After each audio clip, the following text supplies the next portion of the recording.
Breaking news Chhattisgarh నారాయణపూర్లో జరిగిన ఎన్కౌంటర్లో Maoist కేంద్ర కమిటీ ప్రధాన కార్యదర్శి నంబాల కేశవరావు అలియాస్ బసవరాజ్ ఎదురు కాల్పుల్లో హతమయ్యారు.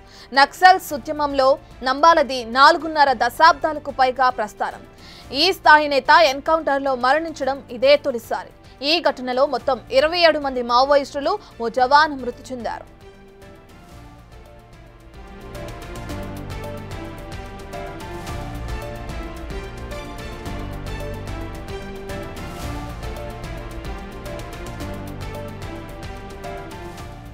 నారాయణపూర్, బీజాపూర్, దంతెవాడ సరిహద్దుల్లోని అబూజ్మడ్ అడవుల్లో ఇంద్రావతి నది దగ్గర మావోయిస్టుల షెల్టర్ జోన్ ఉన్నట్లు నిఘా వర్గాలు పసిగట్టాయి. గత నెల 18న నారాయణపూర్ డంప్లో కీలక డాక్యుమెంట్లు, ల్యాప్టాప్లను స్వాధీనం చేసుకున్నారు. అయితే కేశవరావు సెక్యూరిటీ కాయ్ 7 బృందంతో పనిచేసి లొంగిపోయిన వారితో సమాచారం సేకరించారు.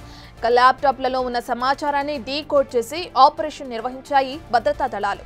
దీంతో ఇంద్రావతి నది ప్రాంతాన్ని సిఆర్పీఎఫ్, కోబ్రా బలగాలతో పాటు నారాయణపూర్, దంతెవాడ, బీజాపూర్, కొండగావ్ డిఆర్జీ దళాలు చుట్టుముట్టాయి. అయితే నంబాల కేశవరావుకు 70 మంది కాయ్ 7 టీంతో సెక్యూరిటీ ఉన్నట్లు భద్రతా దళాలు పసిగట్టాయి. AK-47 ఆయుధాలతో కేశవరావుకు రక్షణ ఉండగానే భీకర ఎదురు కాల్పులు జరిపి ఎన్కౌంటర్లో కేశవరావును హతమార్చాయి భద్రతా దళాలు. ఇక నారాయణపూర్ ఎన్కౌంటర్పై ప్రజా సంఘాలు అనుమానాలు వ్యక్తం చేస్తున్నాయి. 3 అంచెల భద్రతా వ్యవస్థ ఉన్న నాయకుడిని ఎన్కౌంటర్ చేయడం సాధ్యమేనా అంటూ ప్రశ్నిస్తున్నాయి.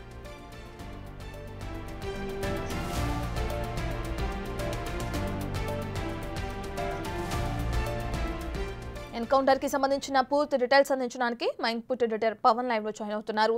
రైట్ పవన్, మనం చూస్తున్నాం కీలక నేత ఈ ఎన్కౌంటర్ లో మృతి చెందినట్లు కూడా తెలుస్తుంది. దీనికి సంబంధించిన డీటెయిల్స్ ఏ విధంగా ఉన్నాయి? మావోయిస్టు పార్టీకి కోలుకోలేని ఎదురు దెబ్బగానే చెప్పాలి. వాస్తవానికి మావోయిస్టు పార్టీ ఏర్పడినప్పటి నుంచి అక్కడ పశ్చిమ బెంగాల్లో చారు మజుందార్ నేతృత్వంలో ఈ మావోయిస్టు పార్టీ ఏర్పడినప్పటి నుంచి, నక్సలైట్లు ఉన్నప్పటి నుంచి కూడా ఒక ప్రధాన కార్యదర్శి, పార్టీ ప్రధాన కార్యదర్శి స్థాయి నాయకుడిని కోల్పోవడం ఇదే రెండోసారిగా చెప్పాలి. ఎందుకంటే మొదటిసారి అప్పట్లో మావోయిస్టు పార్టీ లేదు, నక్సల్ బరి ఉద్యమంగా ఉండేది. ఆ సమయంలో 72లో చారు మజుందార్ను పోలీస్ బలగాలు, పశ్చిమ బెంగాల్ పోలీస్ బలగాలు అదుపులోకి తీసుకున్నాయి. పోలీసుల నిర్బంధంలో ఆయన చనిపోయారు.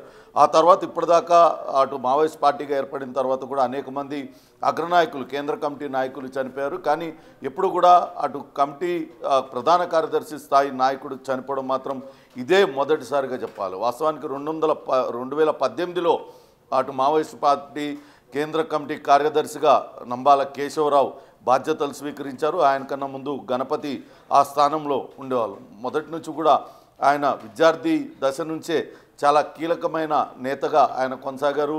అటు ఆర్ఏసీలో ఇంజనీరింగ్ చదువుతున్న క్రమంలోనే వామపక్ష విద్యార్థి రాజకీయాల పట్ల ఆకర్షితుడై ఆయన అజ్ఞాతంలోకి వెళ్ళిపోయారు. 1980లో అటు కాలేజీలో జరిగిన ఒక గొడవలో ఒక విద్యార్థి మృతి చెందాడు. ఆ కేసులో మొదటిసారిగా నంబాల కేశవరావు అరెస్ట్ అయ్యారు. ఆ తర్వాత 84 నుంచి ఆయన పూర్తి స్థాయిగా student union, radical student union విప్లవ ఉద్యమాలలో కీలకంగా మారారు. ఆయన అప్పటి నుంచి కూడా అజ్ఞాతంలోకి వెళ్ళిపోయారు 1984లో. ఆ తర్వాత 1992లో సెంట్రల్ కమిటీ మెంబర్గా ఆయనకు పదోన్నతి లభించింది. ఈయన అటు LTT ఆధ్వర్యంలో శిక్షణ పొందాడు, కమాండోగా శిక్షణ పొందాడు.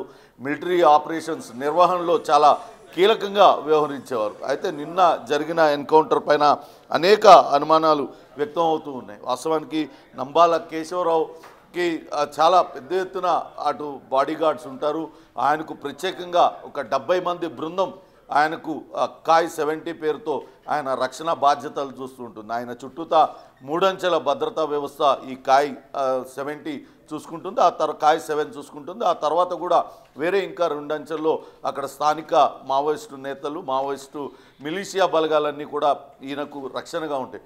అటువంటి రక్షణ వలయాన్ని ఛేదించుకొని అటు మావోయిస్టు అగ్రనేతను మట్టుబెట్టారు అటు డిఆర్జీ బలగాలు. వాస్తవానికి అటు సిఆర్పిఎఫ్తో పాటు బీజాపూర్, నారాయణపూర్, ఛత్తీస్గఢ్లో ఉన్న ఇతర డిఆర్జీ బలగాలన్నీ కూడా వెళ్ళాయి. గత నెల నారాయణపూర్లో ఒక డంప్ పోలీసులకు లభ్యమైంది. ఆ డంప్లో దొరికిన కొన్ని ల్యాప్టాప్ల ఆధారంగానే కర్రెగుట్టల్లో కర్రెగుట్టల్లో కూంబింగ్ అంతా కూడా నిర్వహించారు. కర్రెగుట్టల్లోనే పెద్ద ఎత్తున మావోయిస్టులందరూ కూడా తలదాచుకున్నారన్న అనుమానాలతో అక్కడంతా కూడా గాలింపు చర్యలు చేపట్టారు, కూంబింగ్ నిర్వహించారు. కానీ అక్కడ లభించలేదు.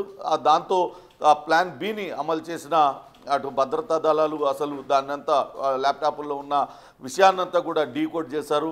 అందులో అబూజ్మాడ్లో ఇంద్రావతి నది సమీపంలోనే చాలా సేఫ్ ప్లేస్లో మావోయిస్టు అగ్రనేతలు తలదాచుకున్నట్లుగా అది సమాచారం రావడంతో చాలా పకడ్బందీ వ్యూహంతో చుట్టూతా అటు అన్ని వైపుల నుంచి ఆ నది పరివాహక ప్రాంతాన్ని చుట్టుముట్టారు.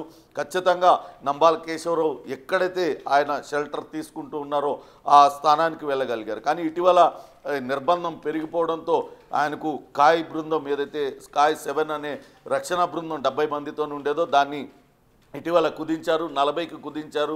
ఆ తర్వాత 27 మందికే ఇటీవల కుదించినట్లుగా తెలుస్తుంది. ఇవన్నీ కూడా భద్రతా దళాలు చాలా స్పష్టంగా వాటికి సంబంధించిన సమాచారాన్ని అంతా సేకరించిన తర్వాతే నేరుగా అటు మావోయిస్టు అగ్రనేతను అటు ఎన్కౌంటర్ చేయగలిగారు. ఇప్పటికే ఈయనకు అనేక మారుపేర్లు బసవరాజ్కు ఉన్నాయి. అటు నంబాల కేశవరావు అలియాస్ బసవరాజ్ గంగన్నగా ఆయన అటు తెలంగాణలో కూడా బాధ్యతలు స్వీకరించారు. తొలిసారి ఒక కమాండర్గా ఆయన గంగన్న పేరుతోనే ఇక్కడ బాధ్యతలు స్వీకరించారు. అట్లనే ప్రకాష్, కృష్ణ, విజయ్, ఉమేష్, కేశవ్, నరసింహారెడ్డి పేర్లతో ఆయన మావోయిస్టు ఉద్యమంలో మమేకమై ఉన్నారు. దాదాపుగా 40 ఏళ్ల పాటు అజ్ఞాతంలో ఉన్నారు. చివరికి అబూజ్మాడ్ అడవుల్లో అమరుడైపోయాడు నంబాల కేశవరావు. వాస్తవానికి శ్రీకాకుళం జిల్లాకు చెందిన వ్యక్తి. ఏదైతే అక్కడ చారు మజుందార్ సంతాల్ తెగతో స్టార్ట్ అయిందో పశ్చిమ బెంగాల్లో, ఆ తర్వాత శ్రీకాకుళంలోనే నక్సల్బరీ ఉద్యమం ఉవ్వెత్తున ఎగిసిపడింది. అటువంటి శ్రీకాకుళం జిల్లాలో ఆయన పుట్టారు. కోటబొమ్మాలి మండలం జీయన్నపేట గ్రామంలో ఆయన పుట్టారు. ఇప్పుడు ప్రస్తుతం జీయన్నపేట గ్రామంలో నంబాల కేశవరావుకి నివాసానికి ఇల్లు ఉన్నా కానీ అక్కడ ఎవరు కూడా ఉండలేరు. ఆయన కుటుంబ సభ్యులందరూ కూడా వేరువేరు ప్రాంతాల్లో ఉంటున్నారు. అప్పటి నుంచి కూడా అజ్ఞాతంలో ఉన్న నంబాల కేశవరావు ఈరోజు భద్రతా దళాల చేతిలో హతమవడంతో వాళ్ళందరూ కూడా కొంత ఆవేదనకు లోనవుతున్న పరిస్థితి. పక్క ఈ ఎన్కౌంటర్ పైన అనేక అనుమానాలు వ్యక్తం చేస్తున్నాయి ప్రజా సంఘాలన్నీ కూడా. ఎందుకంటే మావోయిస్ట్ పార్టీ అగ్రనేత దగ్గరికి వెళ్ళాలంటే దాదాపు 5 అంచెల వ్యవస్థ ఉంటుంది, భారీ ప్రాణ నష్టం జరిగి ఉండేది. కానీ కేవలం 27 మంది మృతి చెందారు.